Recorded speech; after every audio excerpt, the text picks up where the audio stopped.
मैं again welcome करता हूँ आपके Vue.js की सीरीज में। और आज के लेक्चर में हम देखने जा रहे हैं कंप्यूटर प्रॉपर्टीज इन Vue.js।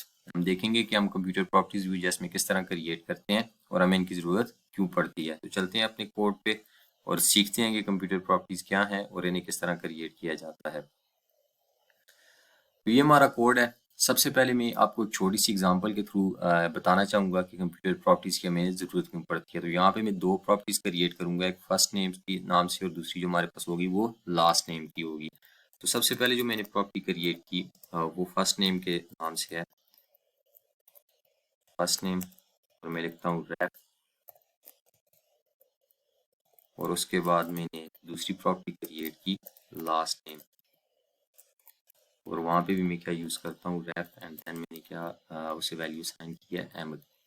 अब अगर यहाँ पे मैं फुल नेम यूज़ करना चाह रहा हूँ या फुल नेम रेंडर करना चाह रहा हूँ तो मैं किस तरह ये रेंडर कर सकता हूँ। मुझे फर्स्ट नेम और लास्ट नेम दोनों को यूज़ करना पड़ेगा। मैं यहाँ पे पी टैग लिखता हूँ और इनलाइन टेम्पलेट लॉजिक लिखूंगा मैं, ठीक है। इनलाइन टेम्पलेट लॉजिक में यूज़ करूँगा। तो मैं करता हूँ फुल नेम मैंने लिखा और उसके बाद मैंने क्या लिया यहाँ पे फर्स्ट नेम और यहाँ पे मैंने क्या लिया लास्ट नेम। अच्छा, अब मैंने दो प्रॉपर्टीज क्रिएट की थी, एक फर्स्ट नेम की और एक लास्ट नेम की। और उन दोनों प्रॉपर्टीज को यूज करते हुए मैंने क्या किया कि मैंने इनलाइन टेम्पलेट लॉजिक लिखी और मैंने फुल नेम बना दिया। Full name combining the first name and last name. अगर ये मुझे मल्टीपल जगह पे टेम्पलेट के अंदर चाहिए तो मुझे क्या करना पड़ेगा कि इस पूरी की पूरी टेम्पलेट को, इस पूरी की पूरी लॉजिक को कॉपी करना पड़ेगा और यूज करना पड़ेगा कि जहाँ जहाँ भी मुझे मेरी टेम्पलेट के अंदर चाहिए होगी, ठीक है। अच्छा, ये तो ठीक सिंपल सी मतलब लॉजिक है। फर्स्ट नेम और लास्ट नेम को कंबाइन करके मैंने फुल नेम यूज़ किया और मैं अगर 3-4 जगह टेम्पलेट में यूज़ करना चाहूँ तो मैं इजीली यूज़ कर सकता हूँ। मगर सम टाइम हमारे पास सिनेरियोज इस तरह होते हैं कि हमारे पास कॉम्प्लेक्स लॉजिक होती है या कोई भी ऐसा कैलकुलेशन परफॉर्म हो रही होती है जो एक कॉम्प्लेक्स कैलकुलेशंस होती हैं जिसको हम इनलाइन टेम्पलेट के अंदर नहीं लिख सकते या इनलाइन टेम्पलेट के अंदर हमारे लिए मेंटेन करना उसे मुश्किल होता है। तो वहाँ पे फिर क्या चीज़ होती है, वहाँ पे हम कंप्यूटर प्रॉपर्टीज क्रिएट करते हैं। लेट्स सपोज अगर मैं इसी को ही मैं कंप्यूटर प्रॉपर्टी में ट्रांसफॉर्म करना चाहूँ या मैं यहाँ पे कंप्यूटर प्रॉपर्टी क्रिएट करना चाहूँ अगर using the first name and last name, तो मैं किस तरह कंप्यूटर प्रॉपर्टी क्रिएट करता हूँ। तो मैं आपको बताता हूँ कि हम कंप्यूटर प्रॉपर्टी किस तरह क्रिएट करते हैं। तो सबसे पहले मैं जो करूँगा वो मैं क्या करूँगा कि मैं इम्पोर्ट करूँगा कंप्यूटर एपीआई। हमारे पास कंप्यूटर एक ग्लोबल एपीआई है व्यू की जो मैंने इंपोर्ट की है और मैं इसके थ्रू कंप्यूटर प्रॉपर्टी क्रिएट करता हूँ। तो मैं लिखता हूँ कांस्टेंट और उसके बाद मैं क्या लिखूंगा फुल नेम और यहाँ पे मैं क्या लिखूंगा कंप्यूटर। और इसके अंदर मैं क्या यूज़ करूँगा, गेटर फंक्शन होगा मेरे पास, ठीक है। क्या होगा मेरे पास एक गेटर फंक्शन जो मुझे रिटर्न करेगा एक सिंपल रेफ। जिस तरह फर्स्ट नेम या लास्ट नेम है उसी तरह सिंपल रेफ रिटर्न करेगा। अब ये देख रहे हैं आपके पास मेरे पास क्योंकि ये सजेशन आ रहे हैं। तो मैं यहाँ से क्या रिटर्न करता हूँ, रिटर्न में क्या करूँगा first name dot value and last name dot value, ठीक है। तो मेरे पास ये क्या बन जाएगी कंप्यूटर प्रॉपर्टी बन जाएगी। अब तो वो कंप्यूटर प्रॉपर्टी जो मैंने क्रिएट किया उसका नाम क्या है फुल नेम। और वो किन दो प्रॉपर्टीज पे डिपेंड कर रही है, एक फर्स्ट नेम पे डिपेंड कर रही है और एक दूसरा मेरे पास किस पे डिपेंड कर रही है लास्ट नेम पे, ठीक है। तो अब जहाँ कहीं भी मुझे अपनी टेम्पलेट के अंदर फुल नेम यूज करना है तो मुझे ये ऐसी मतलब लॉजिक लिखने की जरूरत नहीं है, बल्कि उसकी जगह मैं क्या करूँगा, मैं जस्ट सिंपली यहाँ पे क्या करूँगा मैं फुल नेम को यूज करूँगा और मुझे ये भी करने की जरूरत नहीं है, ठीक है। अब क्या होगा जहाँ कहीं भी मुझे चाहिए फुल नेम चाहिए तो मैं इस फुल नेम को यूज कर सकता हूँ, ठीक है। तो वो क्या करेगी कंप्यूटर प्रॉपर्टी एक गेटर फंक्शन को यूज करेगी जो मुझे एक सिंपल रेफ रिटर्न करेगा। और उस रेफ में मेरे पास क्या होगा कि वो फर्स्ट नेम और लास्ट नेम कनकैटिनेट करके मुझे रिटर्न कर देगा। अगर यहाँ पे मैं अपना कोड रन करूँ और आपको ब्राउजर पे लेके जाऊं तो यहाँ पे देख सकते हैं कि हमारे पास दो प्रॉपर्टीज हैं, एक फुल नेम की मैंने लिखी हुई है और एक मैंने लिखा हुआ है कंप्यूटेड फुल नेम। अच्छा, ये वाली जो प्रॉपर्टी है ये किसके थ्रू आ रही है, जो मैंने इनलाइन टेम्पलेट लॉजिक यूज की हुई है, ठीक है, उसके थ्रू आ रही है। जबकि ये जो प्रॉपर्टी मेरे पास फुल नेम की आ रही है ये किसके थ्रू आ रही है, जो मैंने कंप्यूटर प्रॉपर्टी क्रिएट की है। आप देख सकते हैं यहाँ पे मैंने इनलाइन टेम्पलेट लॉजिक यूज किया कि मैंने फर्स्ट नेम को और लास्ट नेम को यूजिंग द मास्टर जी साइंटिक्स मैंने क्या किया कंबाइन किया या कनकैटिनेट किया। तो मैंने क्या मेरे पास क्या क्रिएट हो गया फुल नेम हो गया। जबकि ये जो फुल नेम है यहाँ पे मेरे पास किसके थ्रू आ रहा है कंप्यूटर प्रॉपर्टी के थ्रू आ रहा है। मैंने एक कंप्यूटर प्रॉपर्टी क्रिएट की और उसे एक गेटर फंक्शन दिया, ठीक है, गेटर फंक्शन असाइन किया और उस फंक्शन के अंदर से मैं क्या रिटर्न कर रहा हूँ, फर्स्ट नेम और लास्ट नेम, और उन दोनों को मैंने क्या किया, कनकैटिनेट कर दिया यूजिंग द स्पेस, और मैंने उस प्लस साइन की प्लस का साइन यूज किया, ठीक है, और मैंने क्या किया, इन दोनों को कनकैटिनेट कर दिया, तो ये मेरे पास क्या बन गया, एक कंप्यूटर प्रॉपर्टी बन गई है, ठीक है। अब जहां भी मुझे टेम्पलेट में चाहिए होगी तो मैं क्या यूज करूंगा, फुल नेम यूज करूंगा है। यहाँ पे मैं एक और एग्जांपल के थ्रू डिफाइन करना चाहूँगा कंप्यूटर प्रॉपर्टी को। तो यहाँ पे सबसे पहले मैं क्या करता हूँ कि मैं एक प्रॉपर्टी क्रिएट करता हूँ नंबर्स की, ठीक है, और मैं रेफ लेता हूँ अगेन, और उसमें मैं क्या डिफाइन कर देता हूँ, नंबर्स कुछ डिफाइन कर देता हूँ। लेट्स सपोज 5 है, 10 and then 15 then 20 and then 25। अब मैं टोटल क्रिएट करना चाह रहा हूँ, मैं चाह रहा हूँ कि मुझे जो है इस अरे में मेरे पास जितने भी वैल्यूज़ हैं उनका, या जितने भी नंबर्स हैं उनका टोटल मैं फाइंड आउट करना चाह रहा हूँ। तो वो मैं किस तरह करूँगा, ठीक है। तो अगर मैं इनलाइन टेम्पलेट लॉजिक यूज़ करूँ, ठीक है, तो और मैं यहाँ पे लिख दूँ जो सम है मेरे पास वो क्या आएगा, तो मैं यहाँ पे सम लिखता हूँ और यहाँ पे मैं क्या करूँगा, नंबर्स डॉट रिड्यूस का यूज़ करता हूँ, और इसके अंदर मैं क्या करूँगा, टोटल और नंबर लिखता हूँ, और अगेन उसको क्या करता हूँ,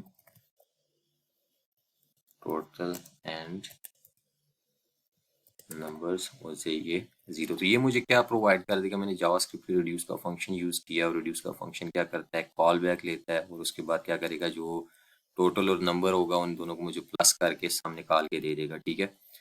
तो अगर मैं अगेन अपनी टेम्पलेट पे या ब्राउजर पे जाऊँ तो आप देख सकते हैं मेरे पास क्या आ रहा है, 75 आ रहा है, ठीक है। तो ये उसने मुझे सम अप करके क्या किया कि टोटल मुझे निकाल के दे दिया, जो से मैंने अरे प्रोवाइड की थी, अरे ऑफ नंबर्स। अगर यही लॉजिक, यही सम मुझे कई जगह पे टेम्पलेट में फाइंड आउट करना है या मुझे यूज़ करना है, तो क्या मैं इस अगेन में इस अप्रोच को यूज़ करूँगा और यही कॉपी करके मतलब वहाँ पे यूज़ करूँगा, तो ये मेरे लिए क्या हो जाएगा, हार्ड टू मेंटेन हो जाएगा, मेरे लिए मेंटेन करना मुश्किल हो जाएगा। तो सबसे बेटर अप्रोच इसके लिए क्या है कि मैं एक कंप्यूटर प्रॉपर्टी क्रिएट कर लूँ। तो कंप्यूटर प्रॉपर्टी मैं किस तरह क्रिएट करता हूँ, मैं इस तरह टोटल सम लिखूंगा और कंप्यूटर लूंगा और उसके अंदर एक गेटर फंक्शन डिफाइन करूंगा, ठीक है, और यहाँ पे क्या करूंगा, रिटर्न, और यही चीज़ जो है ये मैं कॉपी करता हूँ और यहाँ पे मूव कर देता हूँ। अब मैं अगर इसी टोटल सम को यहाँ पे यूज़ करूँ, ठीक है, और अगेन अपने ब्राउज़र पे जाऊँ। अच्छा, यहाँ पे एक मिस्टेक है, और मिस्टेक क्या है कि मैंने यहाँ पे वैल्यू नहीं लिखा, ठीक है, क्योंकि रेफ में यूज़ कर रहा हूँ तो मुझे क्या यूज़ करना पड़ेगा, नंबर्स डॉट वैल्यू। अब हम जाते हैं ब्राउज़र में और मैं इसे रिफ्रेश करता हूँ, तो आप देख सकते हैं मेरे पास क्या आ रहा है, 75 अगेन आ रहा है। तो मैंने क्या किया है, मैंने यही प्रॉपर्टी यूज़ किया है, मगर किसके अंदर यूज़ किया है, कंप्यूटर के अंदर। तो मैंने क्या किया, टोटल सम फाइंड आउट किया और उसने मुझे कैलकुलेट करके दे दिया। तो ये क्या किया उसने, मेरे मेरे लिए कैलकुलेशन एक परफॉर्म किया, एक छोटा सा मतलब सम निकाला है जो मुझे सम निकाल के प्रोवाइड किया है। तो इस तरह अगर मेरे पास कोई कॉम्प्लेक्स लॉजिक है, ठीक है, कुछ ऐसी लॉजिक है जिसके अंदर मेरे पास नंबर ऑफ स्टेटमेंट्स जो हैं वो एग्जीक्यूट हो रही हैं, तो उन स्टेटमेंट्स को मैं इनलाइन टेम्पलेट के अंदर यूज़ नहीं कर सकता या इनलाइन टेम्पलेट के अंदर मेंटेन नहीं कर सकता, तो वहाँ पे मैं क्या यूज़ करूँगा, कंप्यूटर प्रॉपर्टी यूज़ करूँगा। अच्छा, यहाँ पे कुछ क्वेश्चन रेज होते हैं। जो क्वेश्चन सबसे पहले है वो ये है कि आप सोच रहे होंगे कि ये काम तो हम मेथड्स के थ्रू भी कर सकते हैं। लेट्स सपोज अगर मैं कोई मेथड क्रिएट कर दूं और उस मेथड को मैं यहाँ पे कॉल करूँ और उसके अंदर इसी तरह से मैं रिटर्न कर दूं, तो वो मुझे सेम रिजल्ट देगा। ऑब्वियस सी बात है, इन केस अगर मैं यहाँ पे कोई सम का मेथड क्रिएट कर देता हूँ, ठीक है, अगर यहाँ पे मैं एक मैंने मेथड क्रिएट किया या इस तरह से, ठीक है, और उसके अंदर मैं ये रिटर्न की स्टेटमेंट यहाँ से यूज़ कर लूँ, तो मुझे सेम टू सेम यही रिजल्ट मिलेगा, ठीक है। मगर डिफरेंस क्या है, मेथड हम क्यों यूज़ नहीं करते और हम कंप्यूटर प्रॉपर्टीज क्यों यूज़ करते हैं, ठीक है, इन दोनों के दरमियान डिफरेंस क्या है। अच्छा, कंप्यूटर प्रॉपर्टी का जो मेन डिफरेंस है वर्सेस मेथड, वो क्या है कि कंप्यूटर प्रॉपर्टी यूज़ करने की वजह क्या होती है, कंप्यूटर प्रॉपर्टी क्या करती है कि वो एक तरह से अपने पास जो कैलकुलेशन होती है, जो एंड रिजल्ट होता है, उसको अपने पास कैश करके रख लेती हैं, कैश बेस होती हैं, ठीक है। जिस वक्त इनकी रिएक्टिव डिपेंडेंसी या रिएक्टिव स्टेट चेंज नहीं होती, उस वक्त तक ये दोबारा कैलकुलेशन परफॉर्म नहीं करती। अगर लेट्स सपोज यहाँ पे मैं सम जो मैंने लिया है, अगर मैं इसी को ही लेता हूँ, ठीक है, और मैं इसको यूज़ करता हूँ, ठीक है, मैं यहाँ पे अगेन आता हूँ, ठीक है, और